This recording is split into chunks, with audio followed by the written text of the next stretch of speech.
Okay, so hi and hello, and welcome to chapter 7 of Shaar, Yichud Emunah. Just before we get into it today, I'd just like to make a request that if you are listening to this video, and if you do appreciate it, just like the video and send me a comment, any comment or question or something to let me know where you're listening in from and who you are. And I would love to get an email at brachami@gmail.com or just comment here on the video.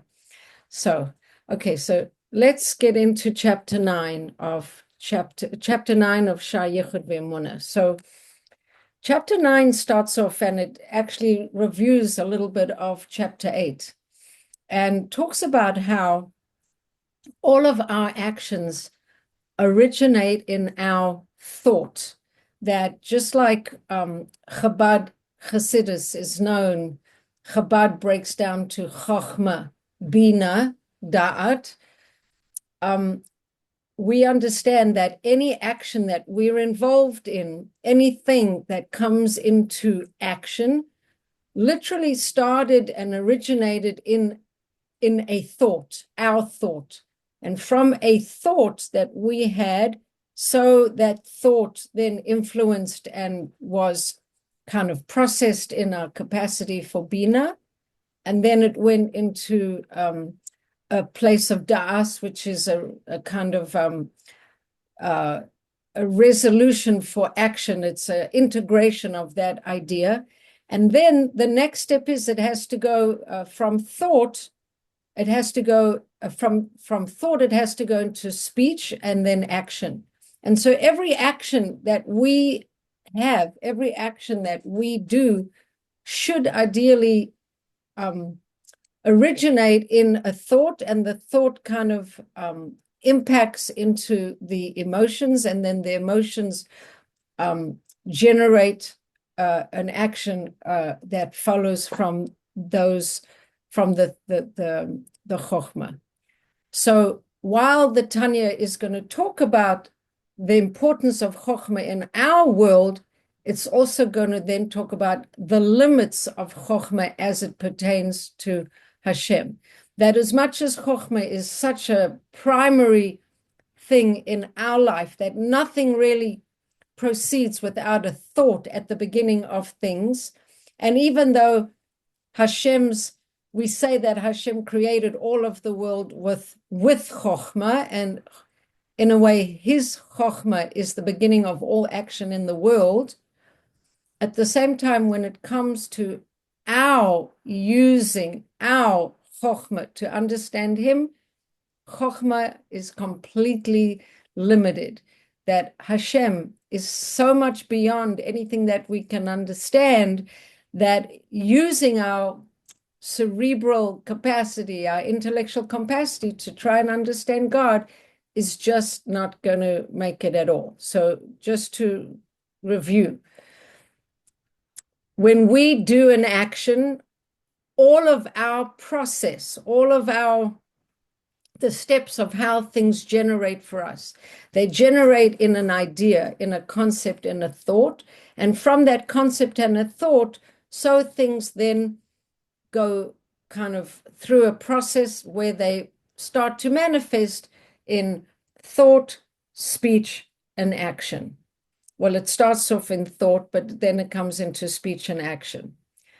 When it comes to Hashem creating the world, it says that his wisdom is the beginning of all creation. And we spent some time in the Tanya already talking about this. But then finally, the third point is when it comes to us trying to understand God himself, our capacity of Chochmah is completely inadequate. So that's the out of the text synopsis, so to speak.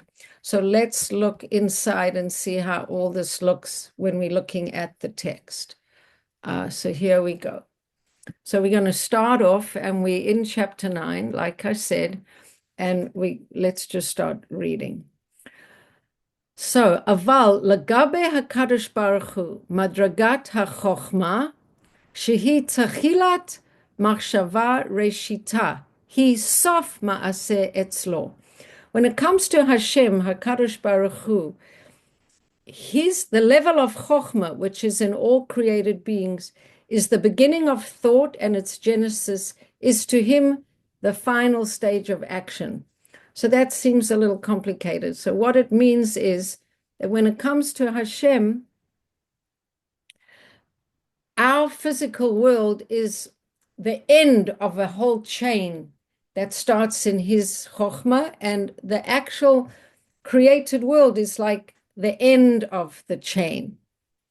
Are you with me? I hope so. Okay. Dahainu, therefore, shenechshevet ki'ilu hi bechinat madregat asiyah legabe HaKadosh Baruch Hu. In relation to Hashem, blessed be He, wisdom is considered as if it were the quality and level of action. So let me just try to explain this.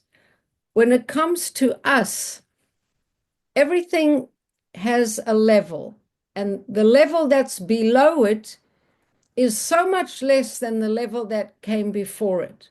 So for us, our action is way lower than our thought, because thought comes first, and then it goes through level, and then it manifests in action.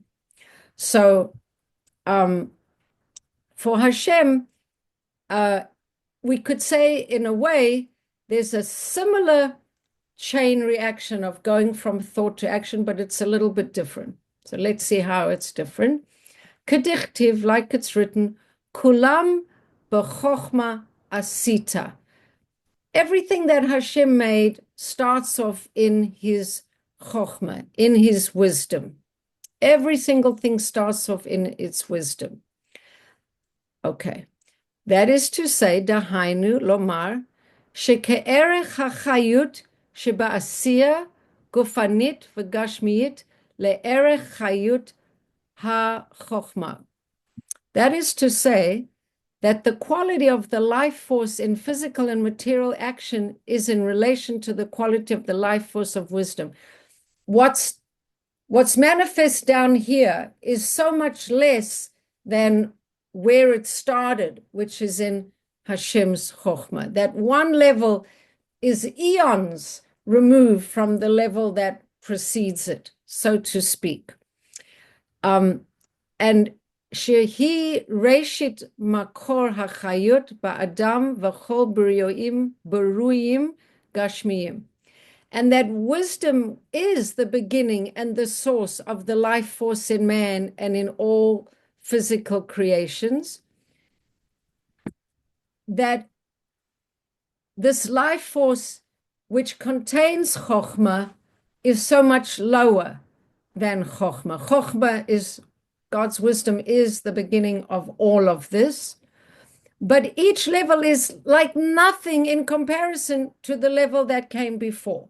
So the physicality is like nothing in comparison to the letters of speech, which are like nothing in comparison to the letters of thought, which in turn are like nothing compared to the emotional attributes, because you have Chokhmah bin Adat, remember, and then you have all those, if we're going down the tree of life, we go Chokhmah bin Adat, and then we got to go through all those emotions, Chesed, Gevura, Tiferet, Netzach, Hod, Yesod.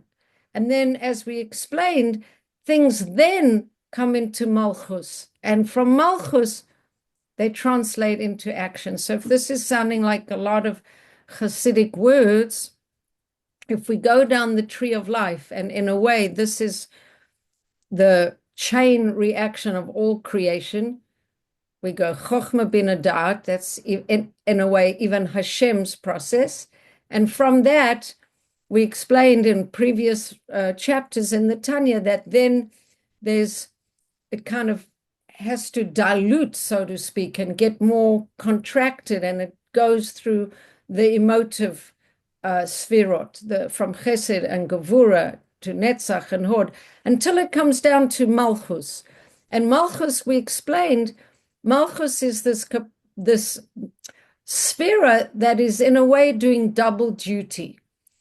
The sphere of Malchus can simultaneously relate to all the godliness that preceded it, all the kind of high energies of godliness that are not concrete, but Malchut has the capacity to also relate to the lower worlds of creation. And Malchus is like that filter that takes all these energies of Hashem, Chochmah, Bina, Da'at, Chesed, Gevurah, Tiferet, Netzach, Hod, Yesod, and then it translates it into a physical reality, which can kind of come out into physical creation. But what it's saying now is each level, compared to the level before, is eons removed. So much eons removed that the level that preceded it, the next level is like nothing compared to it. Do you understand where we are, what we're saying? Okay. And so all of this is like nothing in comparison to the level and degree of wisdom. It's all like nothing in comparison to the Chochmah, the Bina, and the Da'at, which is the makor of the midot. The Chochmah, Bina, Da'at is like the beginning of the whole chain. And so Chochmah is the beginning, the source of the life force in all the worlds. Okay, now, so that's how it is in everything. And then it says, we're speaking here of the sphere of Chochmah, of the world of Atzilus, which is the source of the entire world of Atzilus, the highest of all the worlds, such as the source of all the worlds below. Right. Okay. But all of this, Legabe HaKadosh Baruch Hu bichvodo uva'atzmo. But when it comes to Hashem in his kavod and in his essence, his etzem, who is so much elevated above all of this whole downward spiral of creation, so to speak. Hamaromimim v'hamitnasei riboy revavot madregot romamot yoter meromamot madregot hachochma al bechinat chayot sheba'asiya. Hashem is really above this whole process. And it says, Hashem is elevated high and exalted above the level of wisdom by infinite myriads of such degrees. What the Tanya is going to then say is that we might be tempted to think that just like our action has a higher root in Chochmah, and just like the creation of the world really can root back to Hashem's Chochmah, if we try to think that Hashem can be understood in a similar way of there's Hashem, and then there's Hashem's Chochmah, and Hashem's Bina, and Hashem's Da'at, and then Hashem's Sfirot, and we try to kind of say that it, just like it is for us, it's like that for him, you're going to be making a big mistake. Because first of all, Hashem and all of his midot are one. For example, for us, things, let's say in our emotional process or in our experience, our living process, there's a process. First, we have a thought, then we integrate that thought, then that thought kind of affects an emotion, and then that emotion is going to affect speech and action. And each thing is sort of separate. And then when we do an action, we are affected by that action. Even if we learn something, which we've spoken about in previous classes, if we learn something, then what we learn changes us in some way, and we are changed either by our life experience or we changed by something new that we've encountered or something new that we've learned. But with Hashem, we can't say this, because with Hashem, there's no such thing as a process of evolution. We go through from a seed, so to speak, in Chokhmah, like a plant has a seed, and the seed contains all the DNA, and from that seed comes forth the plant. Our actions have, so to speak, a seed in the DNA, the thought of that action, and then it evolves and develops until it becomes a full-on action in the world. But with Hashem, we can't say this because he's a oneness. He has no process. He is everything all at once. Are you following me? He, like the Rambam says a little bit before in previous chapters, he's the knowledge, he's the knower, and he's the known. He doesn't go through a process of evolution or a process of evolving. He just is an everythingness. And this everythingness cannot be understood with our cognitive capacities. It just word. Sense. Everything. I like that. Yeah, his everythingness. His everythingness. Yes, his everythingness. It cannot be understood through our intellect. So let's come back in the English. The Holy One, blessed be high ever, is high and exalted. HaKadosh Baruch Hu, Ram v'nitnaseh mimadrigot ha'chokhmah, higher, above the level of wisdom. Ravavot madregot keilu ad ein sof. He's so much above the level even of his own wisdom, because even his wisdom is an aspect of him, but he transcends even his own wisdom. So, and then it says here, inasmuch as it's within the power of created beings to comprehend only the descent from the level of wisdom, which is their beginning, to the level of action, which is the lowliest of levels. Therefore, we say in relation to Hashem, blessed be, the level of wisdom is considered exactly as the level of action. When we think of our action, we think it started off in a level of something above, which was rooted in wisdom. And so we think that it might be like this with Hashem, but he's way beyond this level. And Hashem is high and exalted and greatly elevated above the level of wisdom. And it is not at all appropriate to ascribe to him anything that pertains to wisdom, even in a very lofty and sublime form, even if by doing so we mean to express how he transcends wisdom. So I was listening to Rabbi Naftali Silverberg teaching this same chelik in Shaar Yichud Emunah, and he was saying that if you go to a lecture of a very smart professor and you say, the professor's lecture was very interesting, but I couldn't understand it because he's so smart. Even that is limiting Hashem, because it's not just that you didn't understand the whole lecture. It's not just that you trying to understand. And if you came back and you said about the university lecture, it would even be higher praise if you said, everything he said was so beyond me, I couldn't even relate at all to anything he said. That is even, in a way, higher praise than saying, I could only understand some of the lecture. In other words, what he's trying to say is that we don't have the capacity to understand Hashem at all.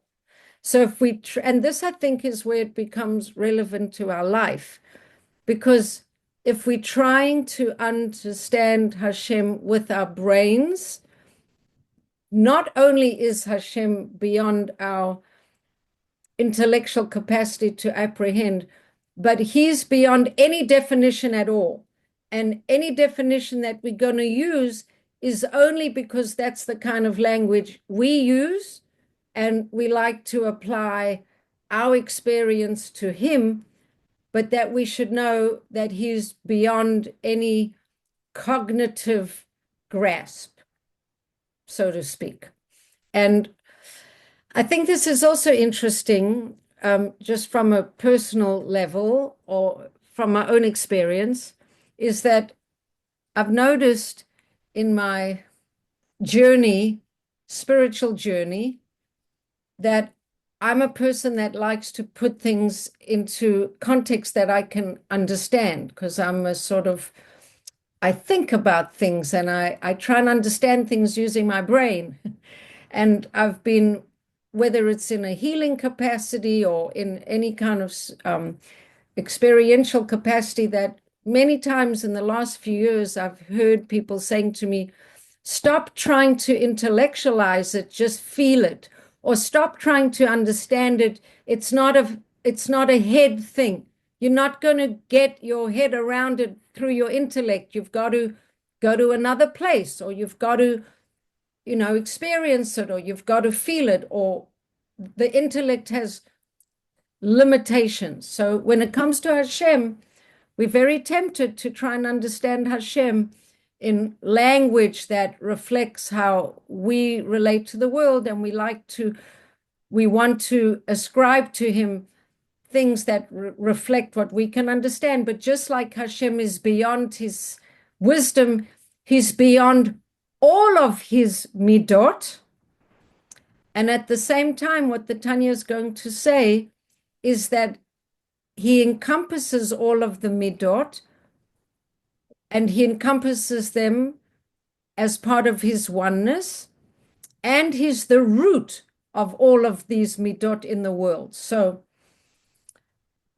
the reason why this is difficult to teach and why it's difficult to listen to is it's kind of complex and subtle. On one level, we can't say Hashem is wisdom, because he's way more than wisdom. But on the other hand, we can say he's the source of all wisdom in the world. On one hand, we can't say Hashem give him a label like he's kind. But on the other hand, we can say he's the source of all kindness. On the one hand, we can't say he is this or he is that, but on the other hand, he's the source of everything and every midah we can conceive of. But he's higher than all of those things, and all of those things are part of his oneness. And we have to appreciate that we can't understand how this can be so. So that's kind of what's going on. Let's read it inside. It's not at all appropriate to ascribe to him anything that pertains to wisdom, even in a very lofty and sublime form. In other words, even if by doing so we mean to express how he transcends wisdom, any attempt to label him in this way is not okay. For example, to say of him that it is beyond the capacity of any higher or lower creature to comprehend his wisdom or his essence, the Baal HaTanya is saying even this is too limiting, because you're still trying to say creatures can't understand him, but that he's still understandable. Even this is inappropriate. For comprehension pertains and applies to a matter of wisdom and intellect, about which one can say that it can or cannot be understood because of the profundity of the concept. In other words, if you're trying to understand a very lofty concept, you could say, this very lofty concept is above my understanding, but you're still saying that somehow it's comprehensible, but you just don't have the capacity to comprehend it. But it's saying here that even it's beyond any capacity to comprehend, right? That's Hashem. He's beyond any capacity to comprehend. Concerning HaKadosh Baruch Hu, Shehu Lamala min HaSeichel, he's higher than Seichel, VaHaChochma and Chochma, Lo Shayach Klal, Lomar Bo She'i Efshar Lahasigo Mipnei Omek HaMusag. It's not appropriate to say that one cannot comprehend him because of the profundity of the comment. He's not even in the realm of comprehension. There's no way that your brain can understand the extent of Hashem's all-encompassingness, because it's just not an intellectual. You can jump as high as from 0 to infinity in your intellect, but his reality is not comprehensible just with intellect alone. It's something else. It definitely illustrates to us the limit of our intellect. Like no matter how our intellect can broaden and broaden and deepen, we still not even in the ballpark, because you can't grasp something like Hashem with intellect. He who states that it's impossible to comprehend him is like one who says of some lofty and profound concept that it cannot be touched with their hands because of the depth of the concept. Whoever hears this will mock him, because the sense of touch refers and applies only to physical objects which can be grasped by the hands. In other words, you can't grasp a thought with your hands. Your hands are physical and your thoughts are abstract. You can never hold a thought in your hand. The same way, your intellect is like your hands trying to grasp a thought, trying to grasp the concept of the transcendence of Hashem. It's just it's beyond, way too much a part of the beyond. Okay, so we have someone else joining us. Hi, Devorah. Nice to have you on. So we're in the middle of discussing how Hashem is beyond our cognitive capacity to relate to him with our own brain. So even the comprehension of the superior and spiritual intelligences in the higher worlds, and even the level of supernal wisdom of the world of Atzilus, which gives life to all of them, is considered so in relation to HaKadosh Baruch Hu. So even superior and spiritual intelligences in the higher worlds. This is really interesting to see these words in the Alter Rebbe's writing. Like when he says, Afilu ha-saga ha-sachalim shebolamot elyonim. Higher consciousnesses and higher intelligences in higher worlds. So who he's talking about and what he's talking about exactly, I'm not quite sure, but he is talking about intelligences in the higher worlds, superior intelligences. Even all of these cannot understand Hashem in an intellectual way. But still, kedichtiv kulam b'chokhmah asita. Still, everything that Hashem makes and has created is from his capacity of chokhmah, but our capacity of chokhmah cannot wrap itself around who he is and what he is. So,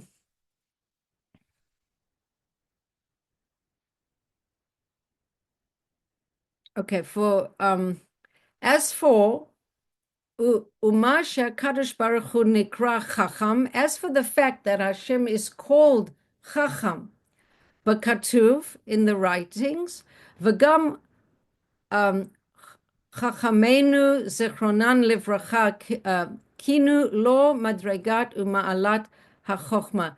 Even though Hashem is called Chacham, and our sages have referred to him with different labels or different ways of talking about him and talking about the quality and the level of his wisdom. This is really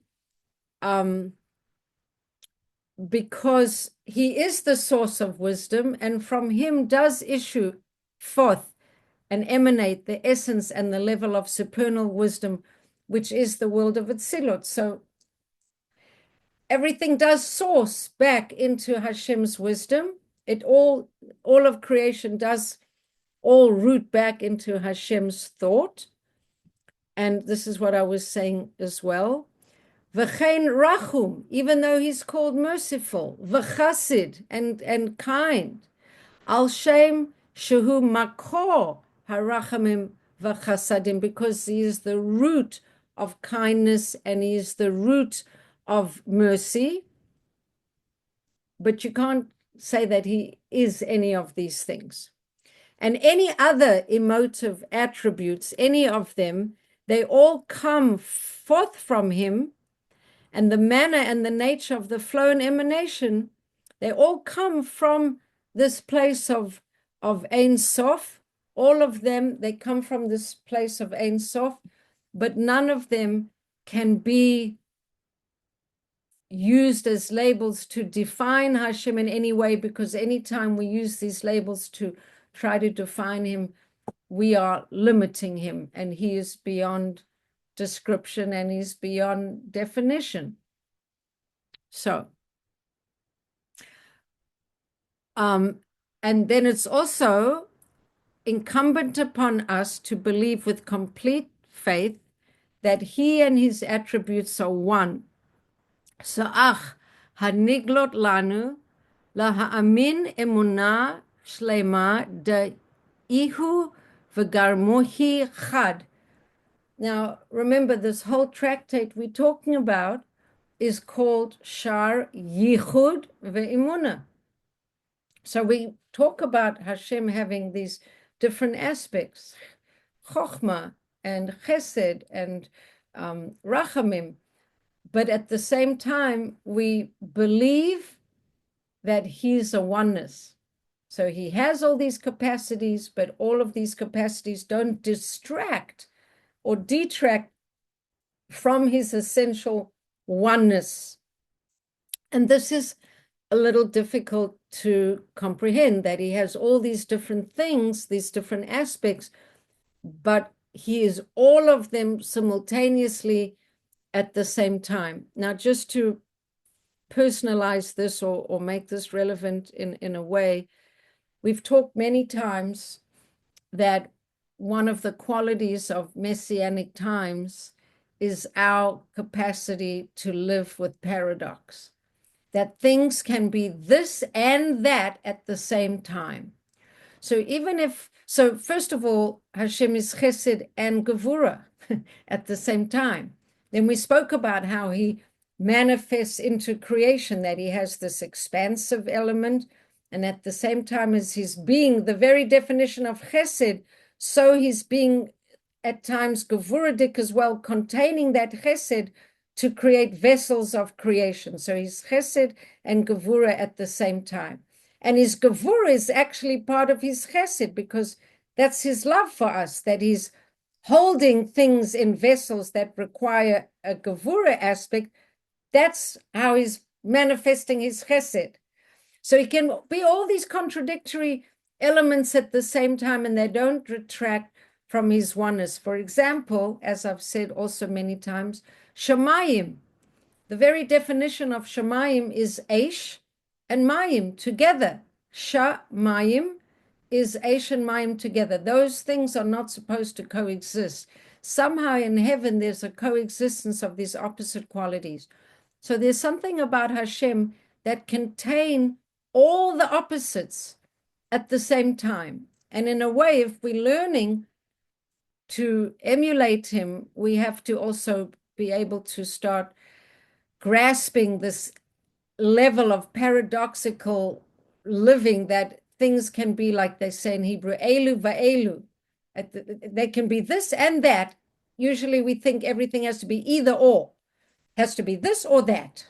My child has to be, I can't think of a good example now, but they can be right and wrong at the same time, our children, or I don't know if an example comes to your mind, but this and that at the same time. Susan, you have an example?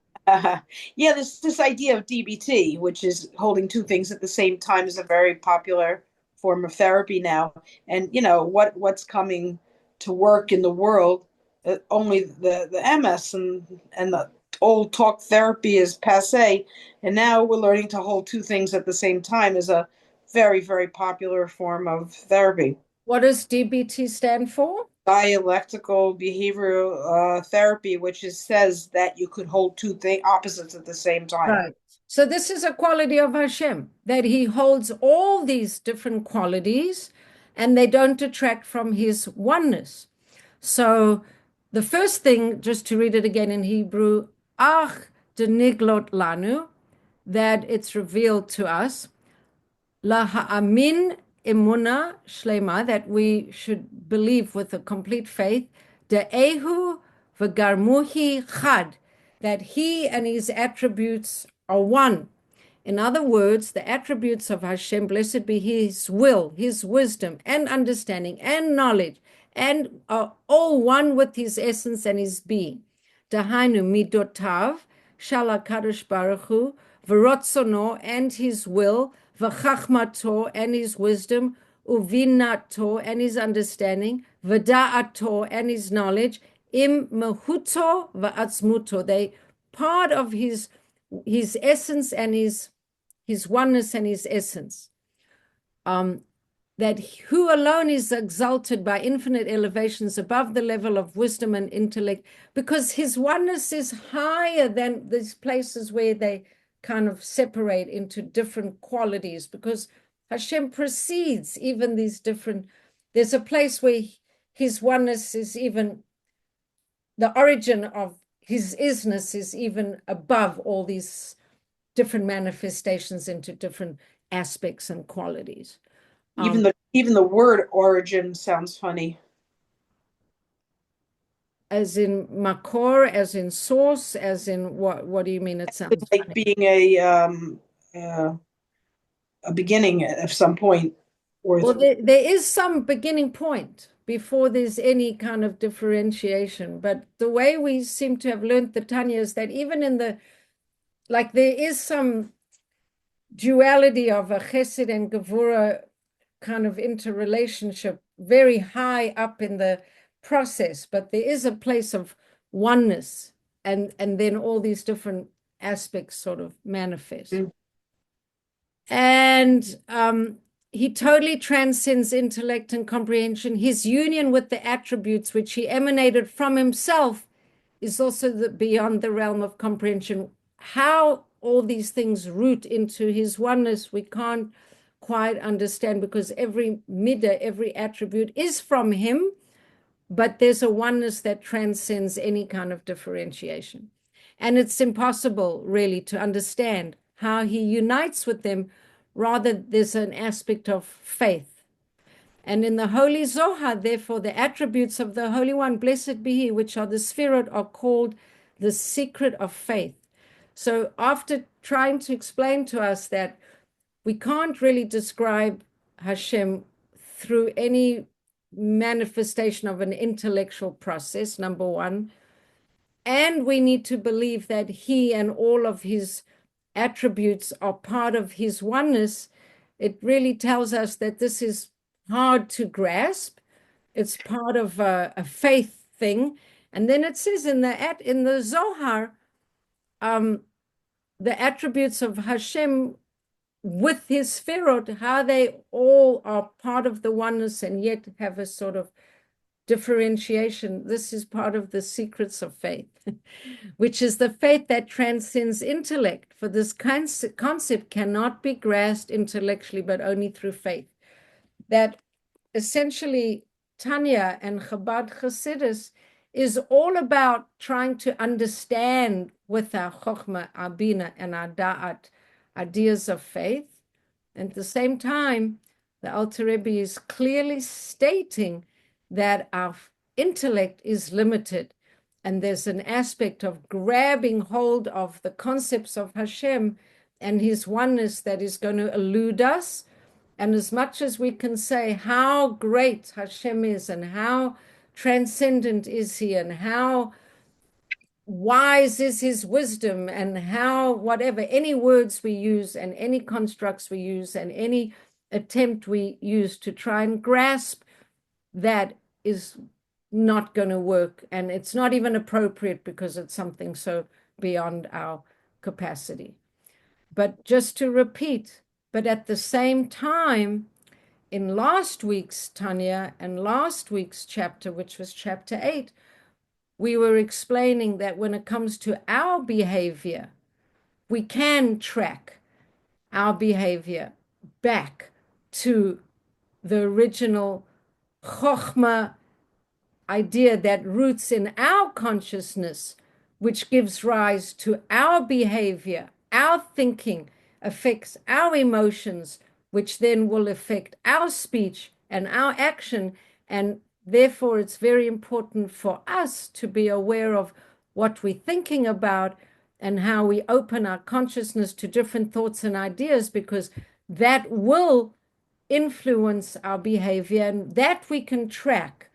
And we can also track how Hashem's Chokhmah is the root of the creative process that manifests as the created world, that it operates in a chain reaction of from Hashem's Chokhmah to his Bin and Das, and then it's represented, and then it goes into Chesed and Gevurah, which comes down into Netzach and Hod, which comes into Malchus, and through Malchus it gets somehow it translates into the physicality of creation, and that we can track.